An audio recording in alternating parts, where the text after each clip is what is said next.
ഞാനിപ്പോൾ നിൽക്കുന്ന ഈ പെരുന്നാട് അയ്യപ്പ ക്ഷേത്രത്തിലാണ് രാവിലെ SNDP പ്രവർത്തന നേതൃത്വത്തിൽ ഷർട്ട് ധരിച്ചുകൊണ്ട് ക്ഷേത്ര ദർശനം നടത്തിയിരിക്കുന്നത്. നമുക്കറിയാം സമകാലിക വിഷയങ്ങൾ ഏറ്റവും പ്രധാനപ്പെട്ട ചർച്ചയായ ഒരു വിഷയം കൂടിയാണ് ക്ഷേത്രങ്ങളിൽ മേൽവസ്ത്രം ധരിച്ചുകൊണ്ട് പ്രവേശനം നടത്തുക, ദർശനം നടത്തുക എന്നുള്ളത്.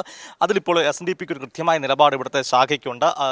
ഇന്ന് ക്ഷേത്ര ദർശനം നടത്തിയ അദ്ദേഹം മുതൽ കൂടെ ചേരുകയാണ്. നിങ്ങൾ ഏതൊരു സാഹചര്യത്തിലാണ് ഇത്തരം ഒരു ദർശനത്തിലേക്ക് എത്തുന്നത്? ഈ കാലഘട്ടത്തിൽ പിന്നോക്ക ജാതിയിൽപ്പെട്ട ജനങ്ങൾക്ക് ക്ഷേത്രത്തിൽ അനുഭവപ്പെടുന്ന ഒരുപാട് ദുരിതങ്ങളുണ്ട്. അതിനുദാഹരണമാണ് ഈ കഴിഞ്ഞ 2 ആഴ്ച മുമ്പ് നടന്ന കൂടൽമാണിക്യത്തിൽ ഒരു കഴക തസ്തികയിൽ PSC ടെസ്റ്റ് എഴുതി ജയിച്ച ശ്രീ ബാലുവിനെ അവിടെ നിയമിക്കാതെ മറ്റ് ഏതോ തസ്തികയിൽ നിയമിക്കാനുള്ള തന്ത്രവുമായി തന്ത്രികൾ ഒരുമ്പെട്ടു. ഈ തന്ത്രികളുടെ പ്രവർത്തന ഫലമായിട്ടാണ് ഈ ഷർട്ട് ഇടുന്ന കാര്യങ്ങളൊക്കെ തന്ത്രികളാണ് പറയുന്നത്, മറ്റാരുമല്ല. അപ്പോൾ അതിനെ പ്രതിഷേധമായിട്ടാണ് ഇന്ന് ഞങ്ങൾ ഷർട്ട് ഇട്ടുകൊണ്ട് ക്ഷേത്രത്തിൽ പ്രവേശിക്കുവാൻ SNDP യോഗം പെരുന്നാട് സംയുക്ത സമിതി തീരുമാനിച്ചത്. സംയുക്ത സമിതി എന്ന് പറയുമ്പോൾ പെരുന്നാട്ടിലുള്ള മുഴുവൻ ശാഖകളും ഒന്നിച്ചുള്ള ഒരു ആസ്ഥാനം സംയുക്ത സമിതിക്കുണ്ട്. ഇനിയും വരും കാലഘട്ടത്തിലും റാന്നി താലൂക്കിൽ പെടുന്നതാണ് ശബരിമല ക്ഷേത്രം. ഈ ക്ഷേത്രത്തിൽ ഇന്നേ വരെ പിന്നോക്കക്കാരായ ഒരു മേൽശാന്തിയെ നിയമിച്ചിട്ടില്ല.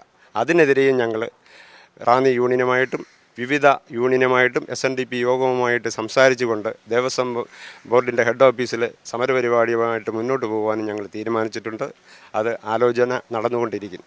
ഇന്ന് രാവിലെ ഈ ഷർട്ട് ധരിച്ചെത്തിയപ്പോൾ പതിവില്ലാത്തൊരു രീതിയാണല്ലോ ഇവിടെ എത്തിയപ്പോൾ ഏതെങ്കിലും തരത്തിൽ ആരെങ്കിലും ഭാഗത്തുനിന്നൊരു എന്തെങ്കിലും തരത്തിലൊരു പ്രതികരണം ഉണ്ടായിരുന്നു? അവിടെ അകത്ത് നിന്ന ശാന്തി ഷർട്ട് ഊരിയേ കയറാൻ പറ്റുള്ളൂ ഞങ്ങളോട് പറഞ്ഞു. ഞങ്ങൾ പറഞ്ഞത് അവരവരുടെ മൗലിക ആവശ്യമാണ്, അങ്ങനെ ഒരു നിയമമില്ല, ഞങ്ങൾ ഇത്തരത്തിൽ തന്നെ കയറും. ഞങ്ങൾ സമാധാനപരമായിട്ട് കയറി ഞങ്ങൾ ദർശനം നടത്തി തിരികെ ഇറങ്ങി. യാതൊരു പ്രശ്നങ്ങളും ഇവിടെ ഉണ്ടായിട്ടില്ല.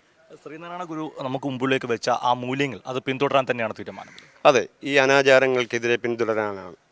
1888 തന്നെ ആരുടെയും അനുവാദമില്ലാതാണ് ഗുരു സർവർക്കും വേണ്ടി ജാതിമത ഭേദമന്യേ അരുവിപ്പുറത്ത് ശിവപ്രതിഷ്ഠ നടത്തി ദർശനം നടത്താനുള്ള അനുവാദം കൊടുത്ത്. ഇന്ന് അതിൽ നിന്നും വ്യത്യസ്തമായിട്ട് തിരികെ പഴയ ആ നൂറ്റാണ്ടിലേക്കുള്ള പ്രവണത കടന്നു വരുന്നു. അതിനെ ഞങ്ങൾ ശക്തമായി എതിർക്കും.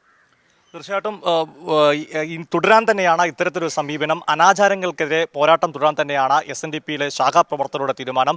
ഈ പെരുന്നാട് അയ്യപ്പ ക്ഷേത്രത്തെ സംബന്ധിച്ചോളം വലിയ പ്രാധാന്യം അർഹിക്കുന്ന ഒരു ക്ഷേത്രം കൂടിയാണ്. പ്രത്യേകിച്ച് ഈ തങ്കിയങ്കി ഘോഷയാത്ര, അതുപോലെ തിരുവാഭരണവുമായി ബന്ധപ്പെട്ട ചില വിശ്വാസങ്ങൾ, ചില ആചാരങ്ങളുമായി പ്രധാനപ്പെട്ട ബന്ധപ്പെട്ട ക്ഷേത്രം കൂടിയാണ് ഈ പെരുന്നാട് അയ്യപ്പ ക്ഷേത്രം.